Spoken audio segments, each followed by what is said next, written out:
Missing persons हो रहे हैं तेज़ी से, इसके ऊपर बड़ी तशवीश है तहरीक इंसाफ को, और इसके ऊपर आवाज़ उठाना हर पाकिस्तानी का फ़र्ज़ है। आज सुप्रीम कोर्ट में यहाँ पे जो मुकदमा है ये पाकिस्तान के आइन का मुकदमा है। पाकिस्तान का आइन एक बुनियाद के ऊपर खड़ा है जो कि ऑब्जेक्टिव रेजोल्यूशन में आर्टिकल 2A में दी गई, और वो ये है कि पाकिस्तान के अंदर अल्लाह ताला की हाकमियत होगी और उस हाकमियत में अल्लाह ताला की दी गई लिमिट्स के मुताबिक जो मुंतखब नुमाइंदे हैं वो इख्तियार इस्तेमाल करेंगे। ये बुनियाद है पाकिस्तान के आइन की। और आज मुझे बड़ी खुशी है सुप्रीम कोर्ट ऑफ पाकिस्तान ने, जहाँ चीफ जस्टिस साहब ने इसका सो मोटो नोटिस लिया, उसके बाद दोनों स्पीकर्स हैं प्रोविंशियल असम्बलीज़ के, उनकी भी पिटीशन जो हैं वो आज यहाँ पे आई हैं। और मुद्दा सिर्फ एक है, वो ये है कि देखिए 12 जनवरी को पंजाब की असम्बली तहलील हुई।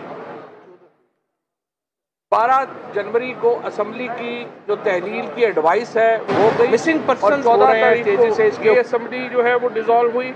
इसी तरह से 17 तारीख को खैबर पख्तूनख्वा की असम्बली की डिसोल्यूशन की एडवाइस गई और 18 तारीख को वो डिसॉल्व हुई। और उसके बाद अभी तक इंतखाबात की डेट अनाउंस नहीं की गई। एक यूँ लग रहा है कि टेबल टेनिस का मैच चल रहा है इलेक्शन कमीशन और गवर्नर्स के दरमियान। वो कह रहे हैं कि जी ये इलेक्शन कमीशन की बारी है, वो कह रहे हैं ये गवर्नर की बारी है, और इन तमाम मामलात में जो अवाम है वो कहीं पीछे ही रह गए। पाकिस्तान की जो फेडरेशन है, पाकिस्तान की जो रियासत है, वो इलेक्शन की बुनियाद के ऊपर पार्लियामेंट्री फॉर्म ऑफ गवर्नमेंट के ऊपर खड़ी है।